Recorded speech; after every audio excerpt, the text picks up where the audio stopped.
Welcome to this journey of one of the most disturbing cases in recorded history of Georgia. Before we begin, I invite you to leave a comment about where you're watching from and the exact time you heard this story. We're interested in knowing where and at what times of day or night these documented accounts arrive. Savannah, Georgia, 1849. A city of stark contrasts where elegant townhouses and manicured squares existed alongside the harsh realities of a society built on human commodification. The port bustled with activity as ships arrived and departed daily, carrying cotton, timber, and other goods that formed the backbone of Southern prosperity. Among the respected merchants who controlled this flow of commerce, none was more esteemed than Elijah Blackwood, whose three-story Federal-style mansion on Abercorn Street stood as a testament to his success and social standing. This account of the Blackwood case would never have come to light if not for the meticulous research of Professor Howard Matheson of Emory University. In 1952, while examining antebellum commercial records for an economic history of the Georgia coast, Matheson discovered a collection of private ledgers, correspondence, and legal documents that had been stored in the archives of the Georgia Historical Society. These papers, yellowed with age and nearly forgotten, told a story so disturbing that Matheson initially questioned their authenticity. "I first assumed I was reading fiction," Matheson wrote in his research journal, perhaps notes for a novel that was never completed. The alternative, that these events actually occurred, seemed too horrific to contemplate.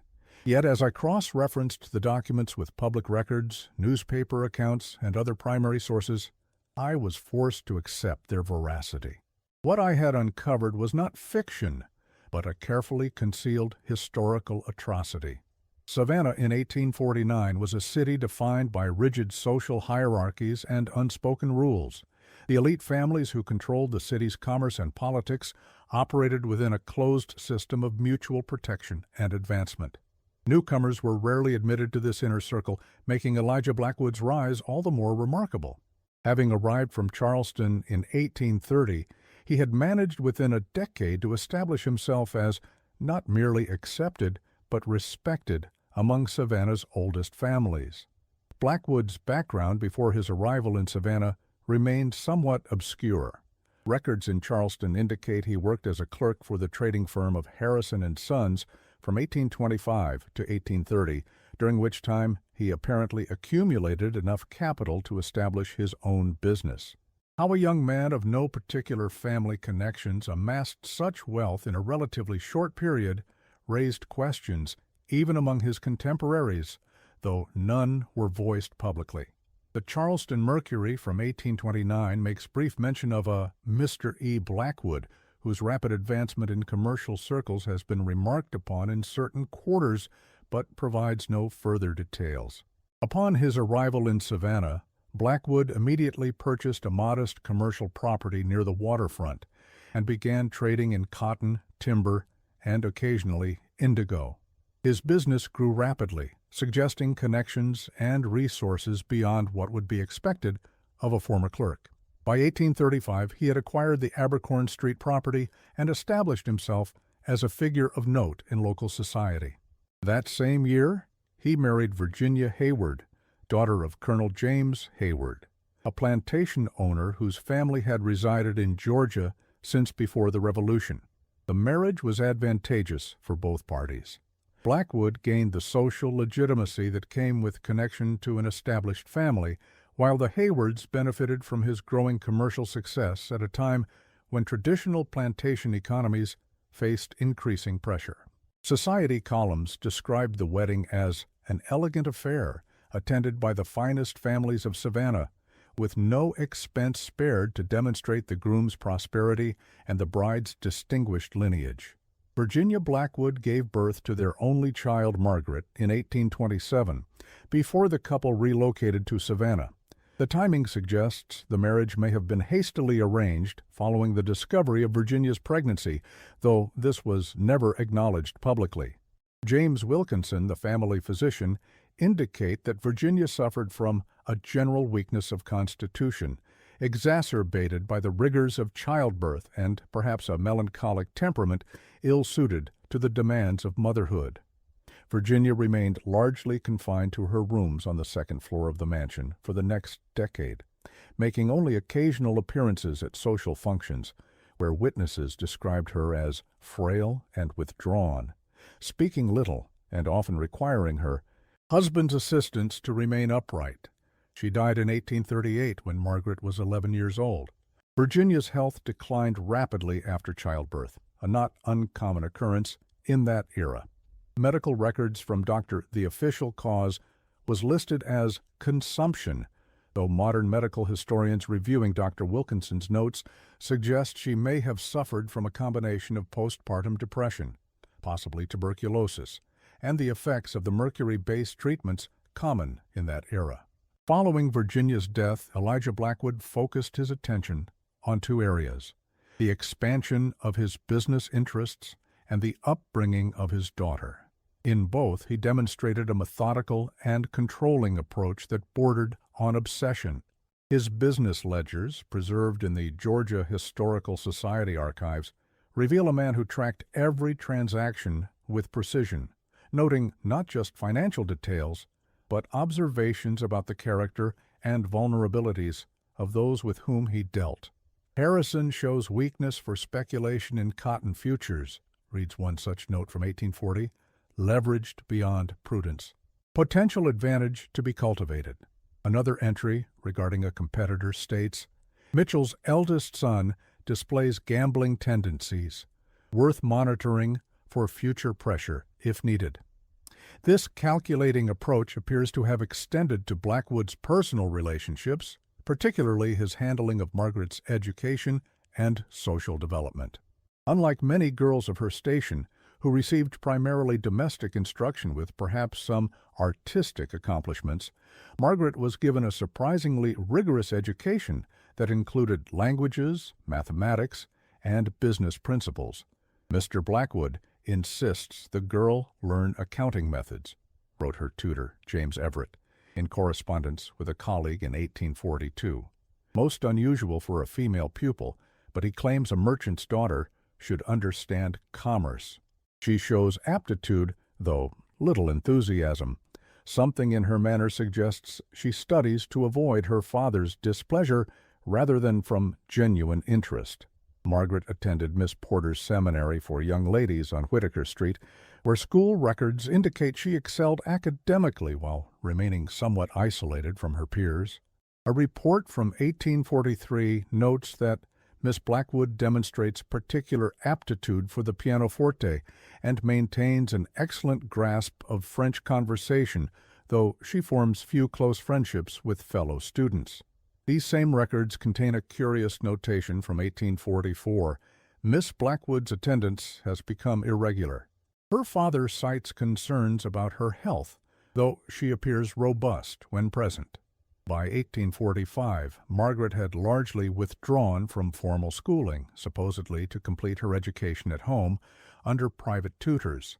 This coincided with her introduction to Savannah society as a young woman of marriageable age. Initial accounts from social events describe her as a quiet, composed young lady of conventional appearance, perhaps lacking her late mother's delicate beauty, but possessing a certain dignity of bearing that speaks well of her upbringing. What happened next represents the dark turning point in Margaret's story.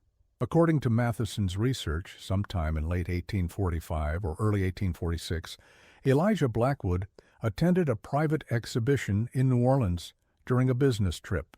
The nature of this exhibition was not explicitly documented, but subsequent correspondence suggests it involved the display of women with unusual physical characteristics presented for the entertainment of paying male audiences. A letter from Bartholomew Reynolds, the New Orleans businessman, who would later feature prominently in Margaret's story, makes reference to the profound impression made upon Mr. B. during his visit to our establishment. He expressed particular fascination with the Eastern collection and inquired at length about the methods employed in their development and presentation. Following this visit, Blackwood initiated correspondence with Dr. Nathaniel Winters of Charleston, a physician whose reputation in medical circles was controversial at best. Dr. D. Winters had published several papers in obscure medical journals regarding what he termed malleable physiology, the notion that the human form could be deliberately altered through specific regimens of diet, restricted movement, and pharmaceutical compounds. These theories, dismissed by mainstream medical authorities as pseudoscientific, apparently caught Blackwood's attention. The correspondence between the two men, spanning from 1846 to 1848, details an increasingly disturbing plan centered around Margaret. Initial letters employ vague terminology referring to treatments and the patient's condition, but gradually become more explicit. "The initial reluctance has been overcome," wrote Blackwood in March 1847. "The subject now consumes the prescribed diet with minimal resistance, though sedative compounds are still required on occasion. Dr. Winters assures me that the market value increases correspondingly with each measurement." This reference to market value appears repeatedly in Blackwood's private ledgers, a chilling indication of how he had come to view his daughter. More disturbing still were the meticulous records kept of Margaret's measurements, weight, and daily food consumption, listed alongside cotton prices and shipping schedules as if they were equivalent commodities. An inventory of household expenses from this period shows unusual purchases, specialized furniture delivered from New Orleans, enormous quantities of rich foods, and pharmaceutical compounds from Dr. Winters' dispensary in Charleston. The household budget for food alone increased threefold between 1846 and 1848, despite no change in the number of residents or staff. The first public indication that something unusual was occurring in the Blackwood household came in late 1847, when Margaret made a rare appearance at a social gathering. The Savannah Daily Republican noted in its society pages, "Miss Blackwood was observed at the Philharmonic Society concert on Thursday evening, her first public appearance in some months." Those who knew the young lady previously commented on a certain alteration in her appearance, though propriety forbids detailed description. Mr. Blackwood remained in close attendance throughout the evening, accepting compliments on his daughter's behalf. This oblique reference takes on sinister meaning when compared with a private letter written by Mrs. Eleanor Harrington, who attended the same event. In correspondence with her sister in Charleston, she wrote, "The Blackwood girl was at the concert, though you would scarcely recognize her. She has become enormously corpulent, to a degree I have never before witnessed in a young person. Her father paraded her like a prize heifer, directing attention to her altered form in a manner most unseemly. The poor creature spoke not a word all evening, though her eyes held an expression I cannot forget, a sort of dull terror mixed with resignation.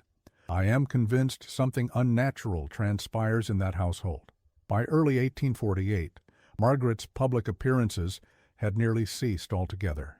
The household staff at the Blackwood mansion changed with unusual frequency during this period, with no domestic servant remaining employed for longer than 3 months, a pattern that suggests witnesses were being systematically removed once they had seen too much.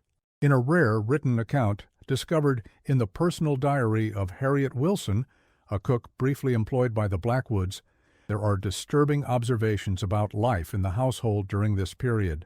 Miss Margaret takes her meals alone in the east parlor. Mr. Blackwood insists on serving her himself, standing over her until every morsel is consumed. The portions would satisfy 3 grown men, yet he calls for more. I dare not speak of what I witness, but I cannot stay in this house where such unnaturalness persists. Wilson's diary, discovered among her personal effects after her death in 1879, contains additional observations that suggest a pattern of control and isolation. Miss Margaret is never permitted to leave the house without her father's escort. The doors to the street are kept locked, and Mr. Blackwood carries the keys on his person at all times.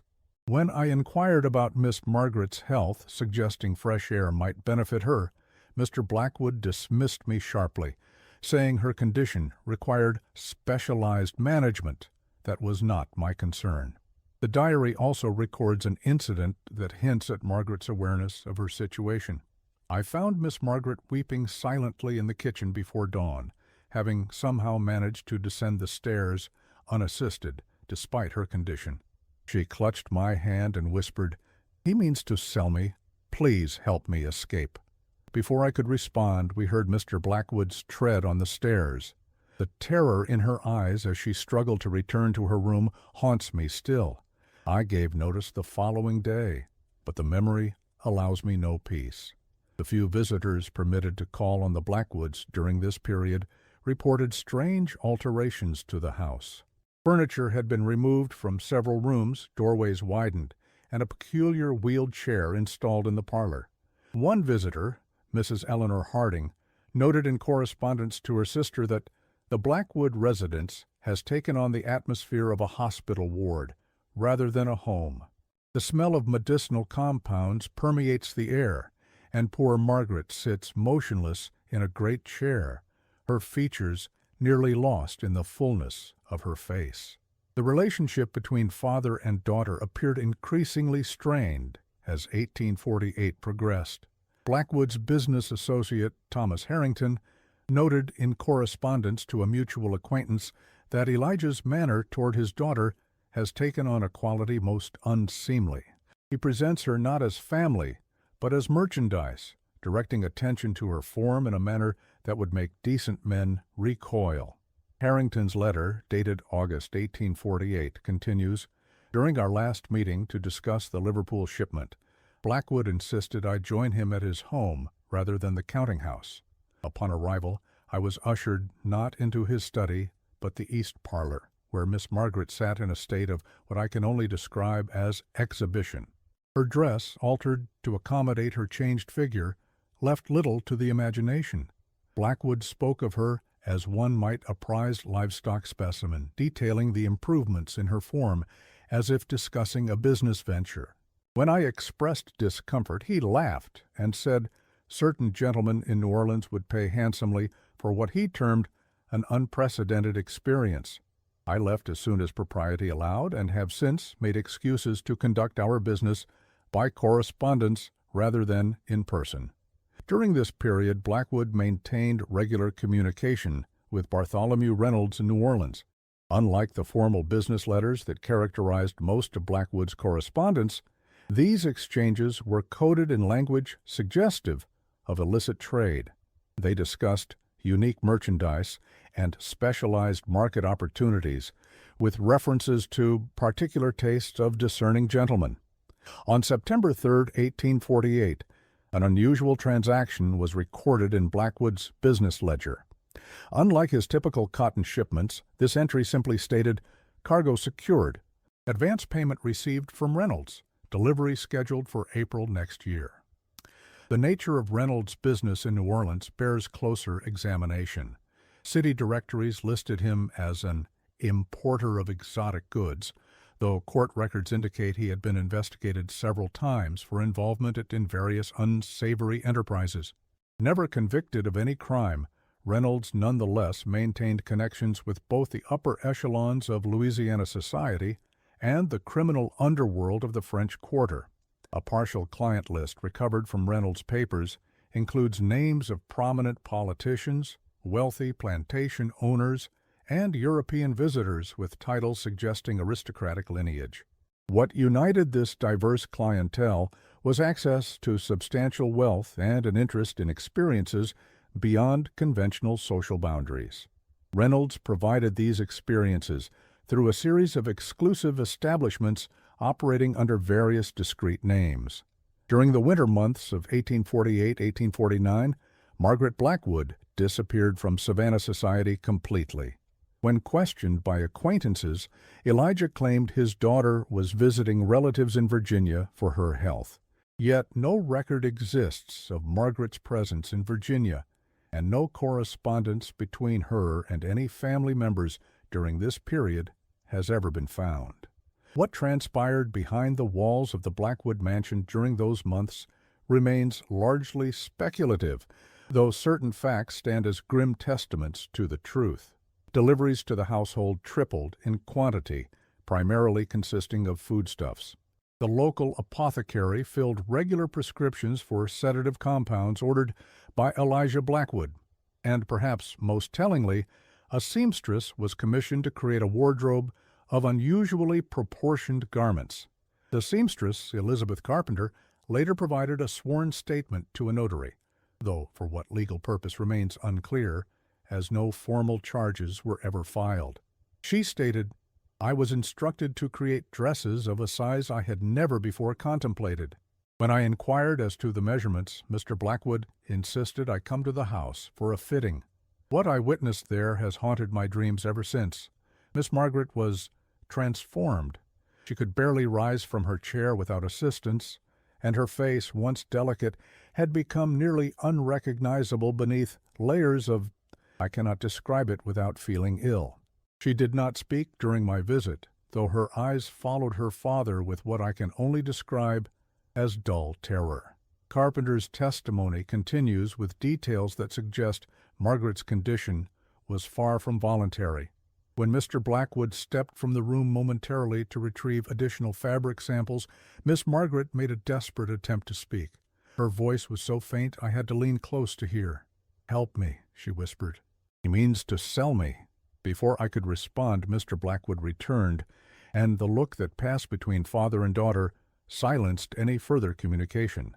I completed my measurements in haste and departed, but the memory of her eyes haunts me still. Despite her evident distress, Carpenter took no immediate action to alert authorities.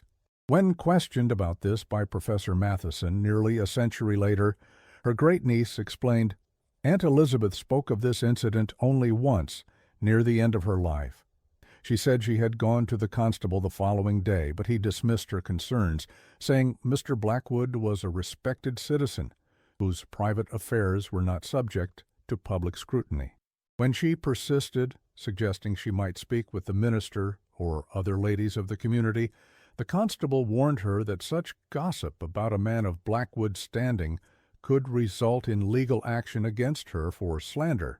With a small dressmaking business to maintain and no family to support her, she felt powerless to intervene.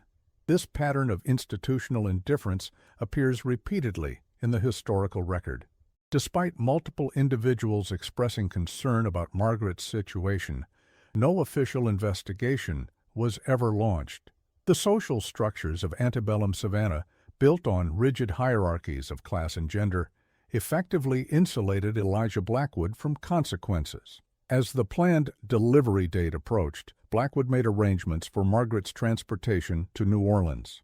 These preparations were conducted with remarkable openness, suggesting complete confidence that no interference would occur.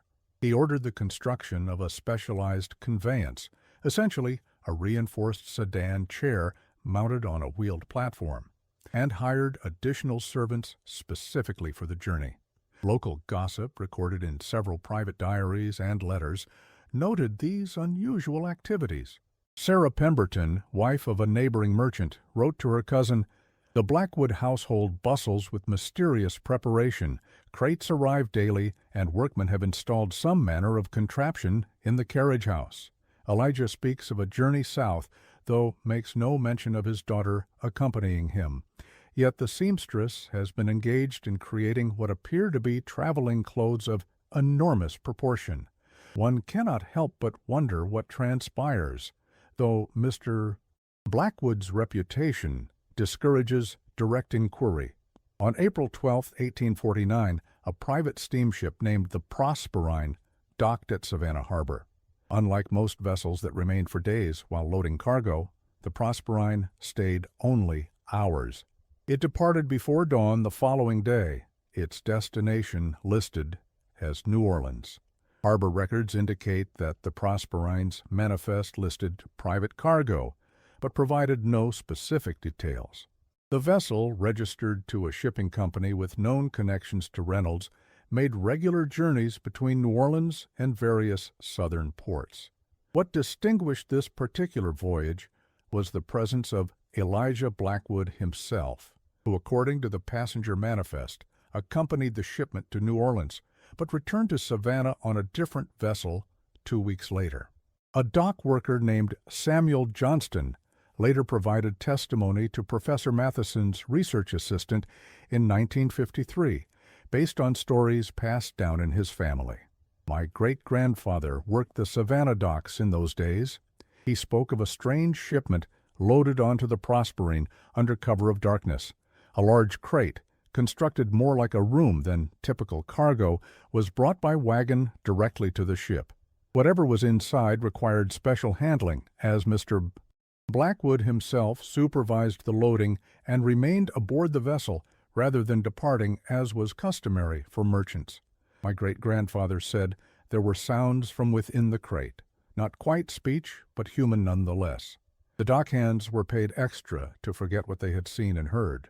Margaret Blackwood was never seen in Savannah again.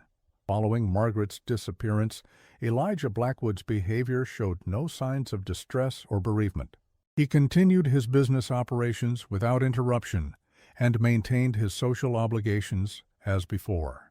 When occasionally questioned about his daughter's prolonged absence, he provided vague references to her delicate condition, requiring specialized care in a more suitable climate. The story might have ended there, lost to history like countless other disappeared women of the era, if not for a chance discovery, made in 1869 by Union Captain James Miller, who was stationed in New Orleans during Reconstruction. While reviewing property records of former Confederate sympathizers, Miller discovered documents pertaining to an unusual establishment that had operated on the outskirts of New Orleans from 1849 until the outbreak of the Civil War. The property, owned by Bartholomew Reynolds, was described in tax records as a private entertainment venue, but local records and testimony from former slaves painted a far more disturbing picture. Miller's official report, filed with the Freedmen's Bureau but later removed to Army Intelligence Archives, describes a property on Bayou St. John, approximately 3 miles from the French Quarter. The main structure was a plantation-style house surrounded by high walls and extensive gardens designed to ensure privacy. Access was controlled through an elaborate system of introductions and references, with potential visitors requiring sponsorship from existing patrons.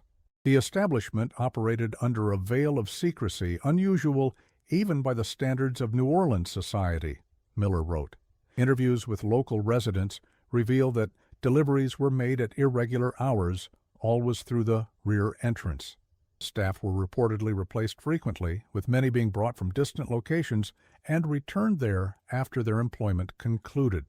Several witnesses described carriages arriving after nightfall, bearing men of apparent wealth and social standing who departed before dawn.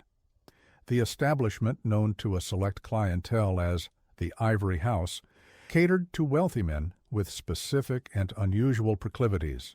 What set Reynolds's business apart from other houses of ill repute in New Orleans was his exclusive offering, a woman known only as the merchant's daughter. According to accounts collected by Captain Miller, this woman was displayed in a specially constructed room furnished like an Eastern harem. Visitors paid exorbitant sums merely to observe her, though certain clients paid considerably more for private audiences. What made these transactions particularly disturbing was the nature of the attraction, the woman's unnaturally altered form, the result of years of forced feeding and confinement. Miller's report includes testimony from Joshua Williams, a former slave who had worked as a groundskeeper at the Ivory House. Gentlemen would arrive in closed carriages, mostly after dark. They'd be admitted through the garden gate rather than the main entrance. Many were known to me by sight: bankers, plantation owners, even a judge, and several politicians. They spoke in whispers among themselves, and their faces when they emerged were flushed with what I took to be shame mixed with excitement. Some became regular visitors, coming once or twice a month, always with gifts, exotic foods, jewelry, and once a music box that played continuously for days afterward. Williams's testimony continues with details about the internal operations of the establishment. I was never permitted inside the main house, but occasionally assisted with delivering supplies to the kitchen. The cook, a woman from Haiti who left after only a few months, told me about the lady kept in the East Wing. said she had never seen anyone like her, so large she couldn't pass through a normal doorway. Said Mr. Reynolds had special furniture made just for her, and that she never left her rooms. The cook claimed the lady cried at night when she thought no one could hear, but otherwise rarely spoke, except to ask for paper and pen, which Mr. Reynolds sometimes provided as a reward for what he called proper behavior. A physician who examined ledgers seized from the property noted that the woman's described dimensions defied medical understanding and would have rendered normal movement impossible. The documents included detailed records of her daily diet, measurements, and the specific services offered to clients, many of whom traveled from as far as New York and even Europe for the experience.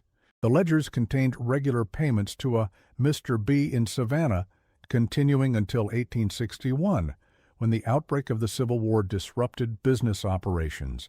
The amounts were substantial, suggesting that Elijah Blackwood continued to profit from his daughter's exploitation long after her removal from Georgia.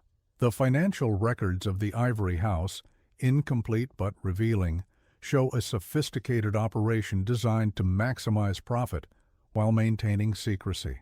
Clients paid an initial introduction fee equivalent to approximately $5,000 in modern currency, followed by individual visit charges that varied according to the nature and duration of the interaction.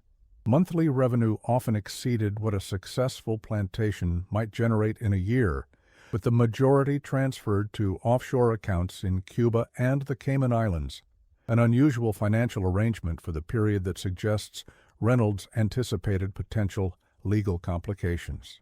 Most disturbing among Miller's findings was a small leather-bound book identified as belonging to Reynolds himself. The journal contained observations on what he termed the cultivation process, with references to techniques for breaking resistance and ensuring compliance. The subject's will diminishes in direct proportion to physical expansion, he wrote. As mobility decreases, so too does the capacity for defiance. The voice, once strident with protest, eventually falls silent, replaced by the more pleasing sounds of consumption and breathing. This transformation of spirit, more than the physical changes, represents the true artistry of our enterprise. Reynolds fled New Orleans in 1862 as Union forces took control of the city. The fate of the merchant's daughter remains unknown. Some accounts suggest she perished during the occupation, while others indicate Reynolds transported her to Havana, Cuba, where similar establishments existed beyond American jurisdiction. A tantalizing clue appears in port records from Havana, where a vessel matching the description of Reynolds's private yacht arrived in March 1862 with special cargo requiring medical attention. No further details were recorded, and attempts to trace Reynolds's activities in Cuba have yielded only fragmented information. Captain Miller's investigation faced significant obstacles. Many potential witnesses refused to speak on record, fearing retribution from Reynolds's associates, who remained influential despite the Confederacy's defeat. Local authorities, even under Union control, showed little interest in pursuing the case, dismissing it as a private matter between gentlemen, and suggesting that the woman's situation, however unusual, was likely voluntary. Miller persisted, nevertheless, attempting to trace Margaret Blackwood's journey from Savannah to New Orleans. He discovered that upon arrival in New Orleans, the Prosperine had docked not at the main harbor, but at a private wharf, owned by associates of Reynolds. From there, a closed carriage had transported cargo directly to the Ivory House, avoiding public scrutiny. A letter from Miller to his superior officer, dated July 1869, expresses frustration with the bureaucratic obstacles to his investigation.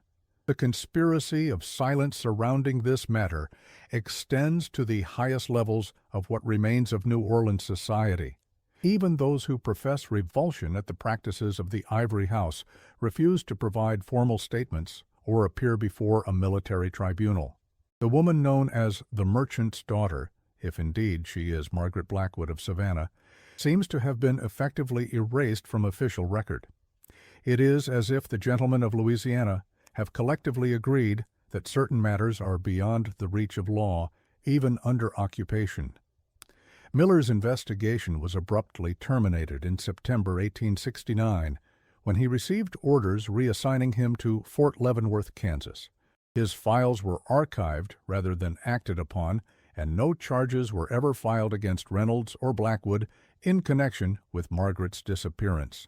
Miller himself died in 1877, reportedly still troubled by the case he had been forced to abandon.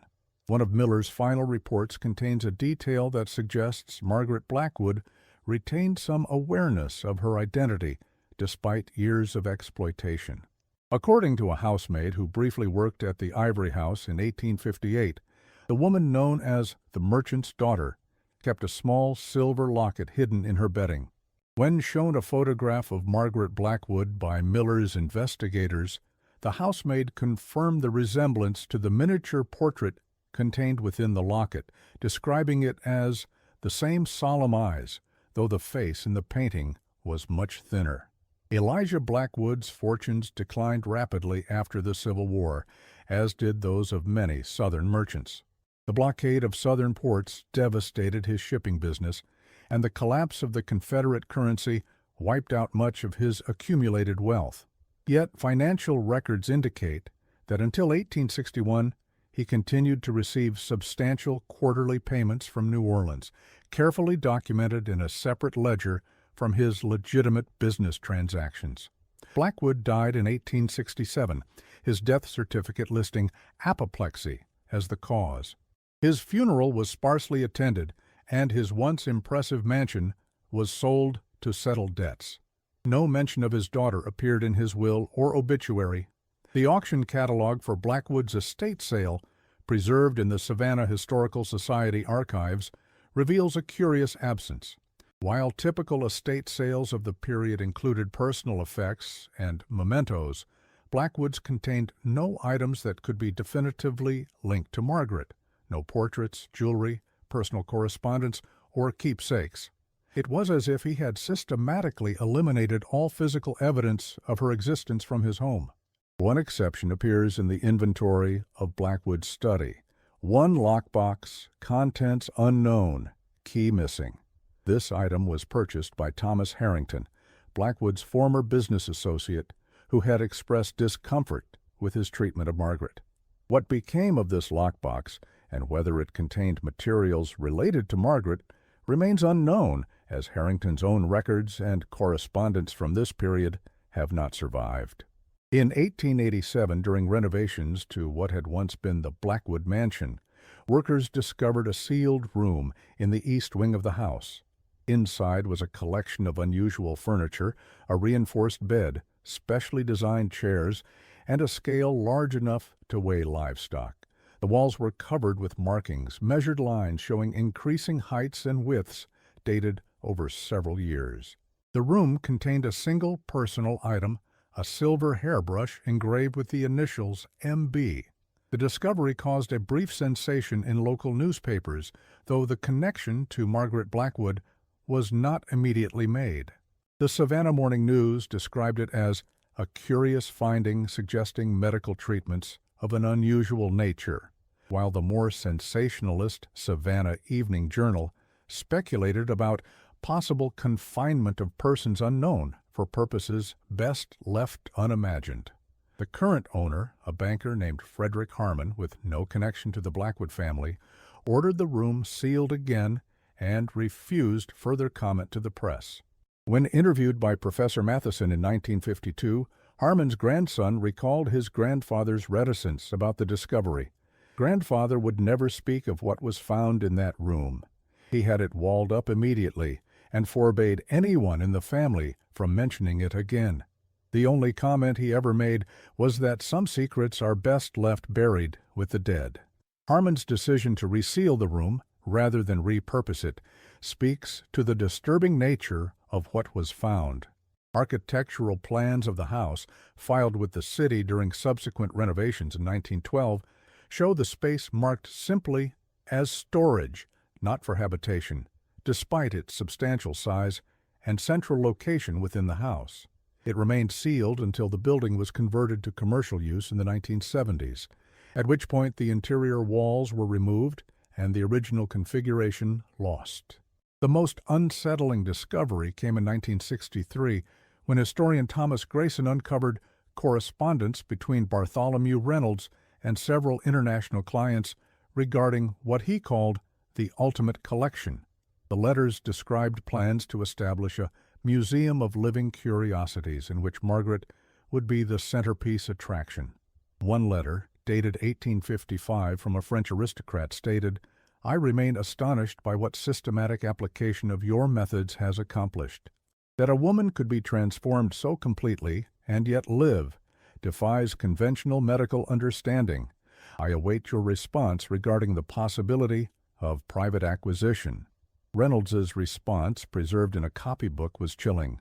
"The subject remains the property of our mutual associate in Georgia, who receives his dividend quarterly.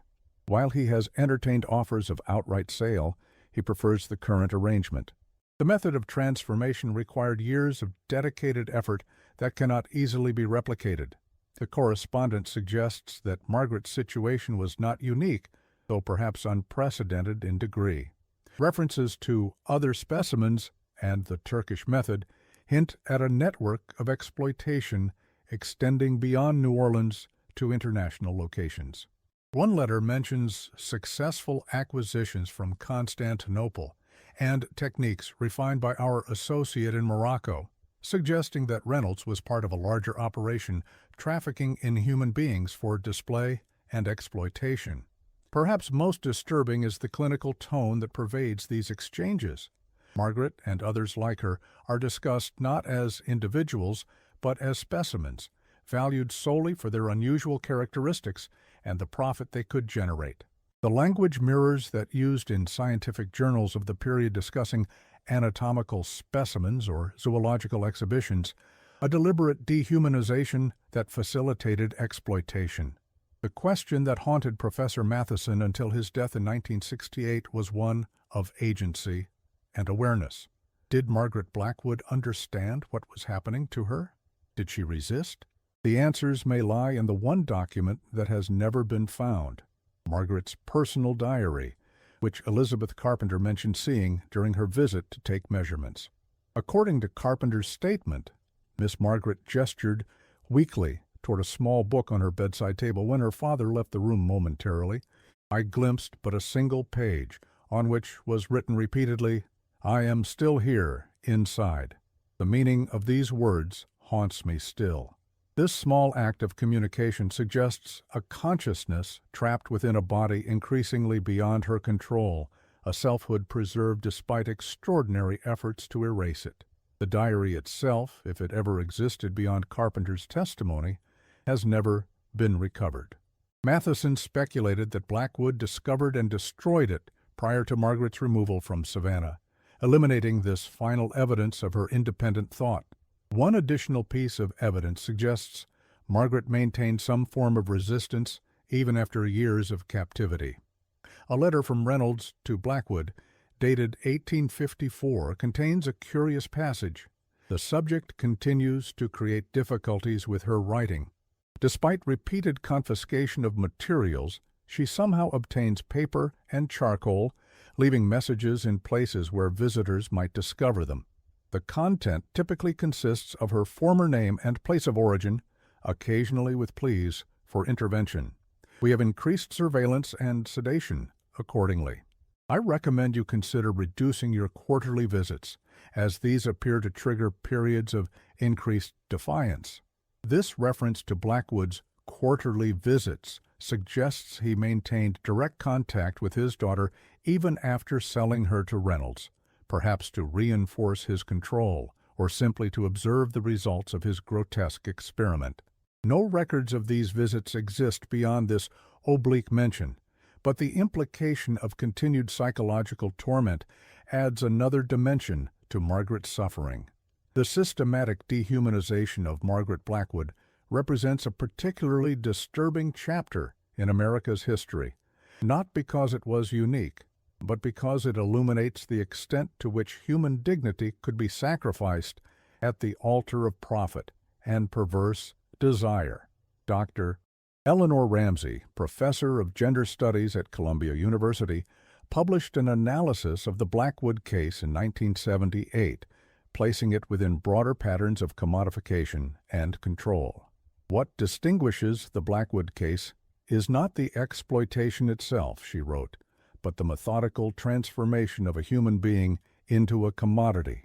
Margaret Blackwood was not merely sold, she was manufactured for sale, her body deliberately altered to fulfill specific market demands. This represents the ultimate extension of commercial logic, the creation of human merchandise designed to specification. Ramsey's analysis draws parallels between Margaret's treatment and the broader commodification of human beings in antebellum America.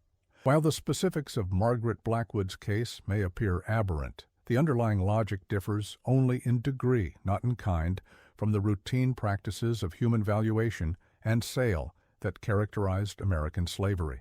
In both instances, human beings were reduced to their physical attributes, modified to increase their market value, and traded with complete disregard for their personhood. This perspective helps explain why Blackwood's actions, though extreme, did not prompt intervention from authorities or community members. In a society where human commodification was normalized through the institution of slavery, the conceptual leap to treating one's daughter as property was perhaps smaller than modern sensibilities might assume. The taboo Blackwood violated was not treating a human being as merchandise. It was applying this treatment to a white woman of social standing. The Blackwood case faded from public knowledge until Professor Matheson's discovery in the 1950s. Even then, his findings were published only in an obscure academic journal, deemed too disturbing for popular consumption. The original documents were archived at Emory University's Special Collections, where they remained largely untouched until a fire damaged that section of the library in 1968. Many of the primary sources were lost, leaving gaps in the historical record that may never be filled. Matheson himself became increasingly obsessed with Margaret's fate as his research progressed. His personal journal, donated to the Georgia Historical Society after his death, reveals a man haunted by what he had uncovered.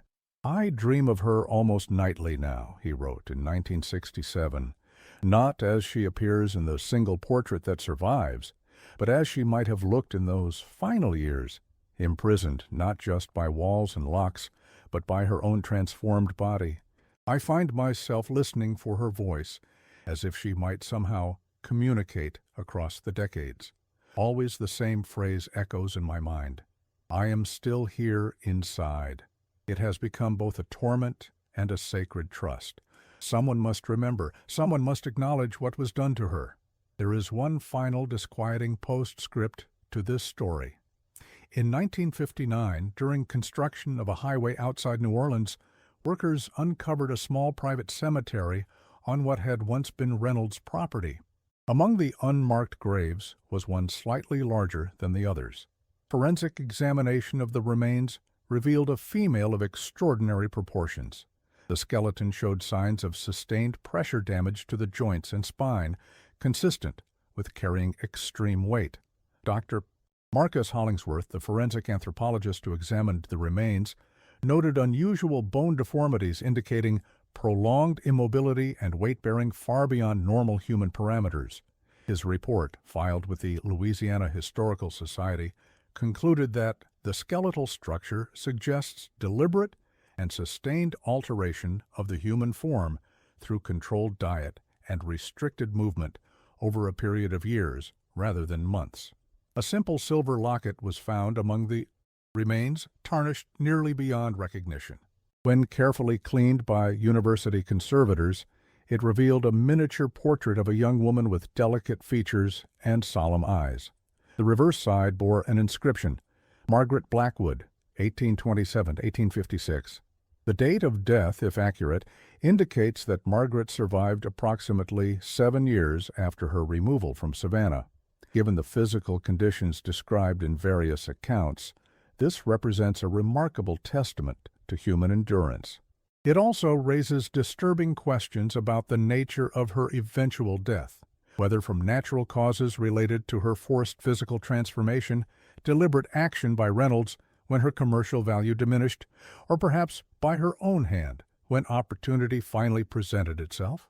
The physical remains were reinterred in an unmarked grave in New Orleans' Lafayette Cemetery, without ceremony or acknowledgement. For nearly a century, Margaret Blackwood had existed only as an object of exploitation, her humanity denied in life and forgotten in death.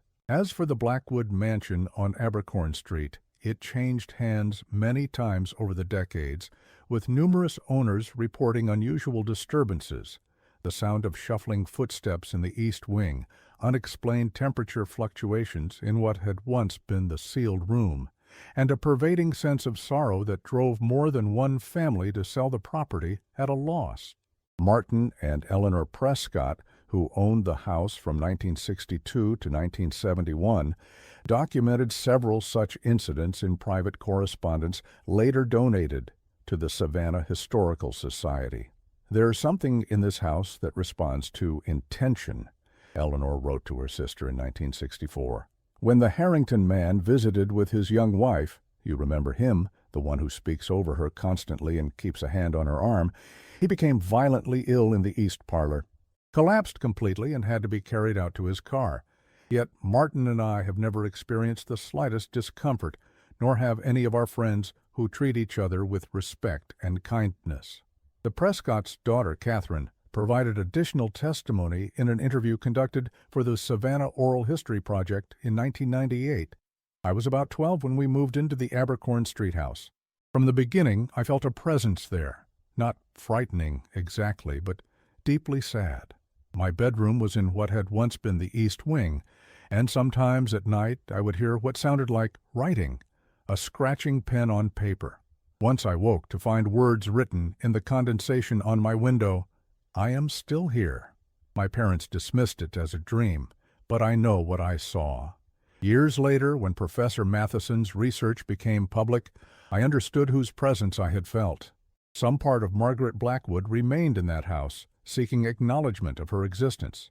The final owners, before the building was converted to commercial use in the 1970s, reported the most disturbing phenomenon of all. The house appeared to reject certain types of visitors.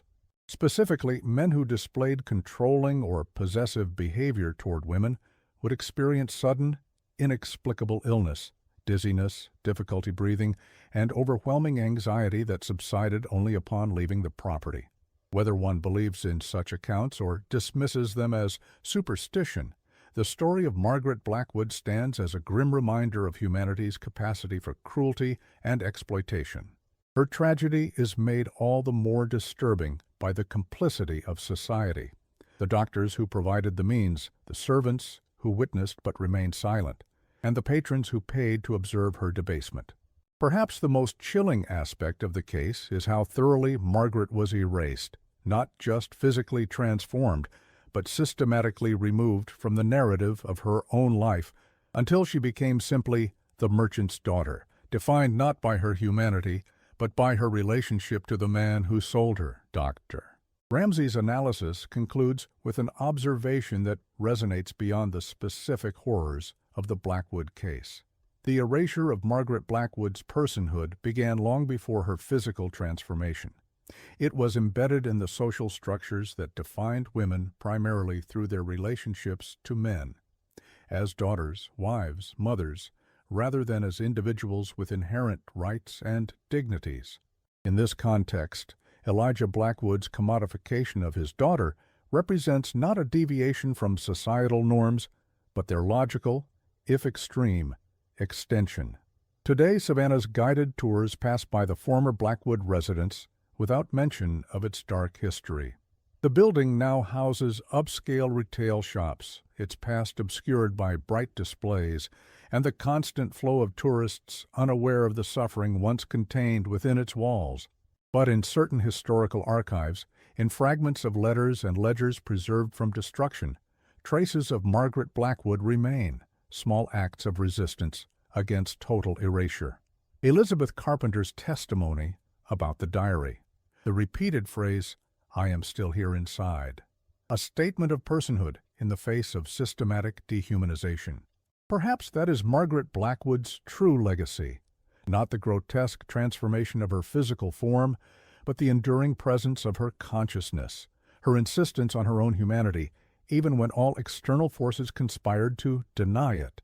In 2005, a graduate student named Rachel Simmons, researching women's writing in the antebellum South, made an unexpected discovery in the archives of Tulane University. Among a collection of papers donated by the family of a former New Orleans physician was a small bundle of torn paper scraps, carefully preserved between sheets of archival tissue. The papers contained fragmentary writing in a delicate but determined hand, signed simply M.B. and dated between 1850 and 1855. The content of these writings is both poignant and disturbing. Brief observations about daily life alternate with philosophical reflections on captivity and personhood. One fragment reads, "They believe they possess me completely, yet my thoughts remain my own.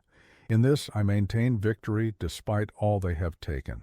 Another states, "I watch them watching me, these men who pay for the privilege of my degradation. Their eyes reveal their own imprisonment, slaves to desires they neither understand nor control. In some ways, I am freer than they." These fragments, if authentic, represent the only known writing directly attributable to Margaret Blackwood during her captivity. They suggest not just awareness, but a profound capacity for reflection, and even a form of resistance through the preservation of inner dignity. The papers remain under study, with handwriting analysis suggesting consistency with the single known sample of Margaret's handwriting from her school days in Savannah. And so her story ends, not with the location of her remains or the fate of those who exploited her, but with her own words, a whisper across time, "I am still here inside," a reminder that beneath the surface of historical accounts, behind the clinical descriptions of events and transactions, real human beings lived, suffered, and persisted. Their stories, however fragmentary, demand to be acknowledged. The next time you walk past an old building with a long history, consider what stories its walls might contain, whose voices have been silenced, whose experiences have been erased from the narrative. For in acknowledging these forgotten lives, we recognize our responsibility to ensure such systematic dehumanization never finds purchase in our world again. For Margaret Blackwood and countless others whose stories remain untold, the least we can offer is remembrance, not as curiosities or objects of fascination, but as human beings deserving of the dignity they were denied in life. The windows of the former Blackwood mansion reflect the passing crowds, absorbing their images as they have for nearly 2 centuries. And somewhere, perhaps, Margaret Blackwood watches too, still present, still bearing witness, still here inside.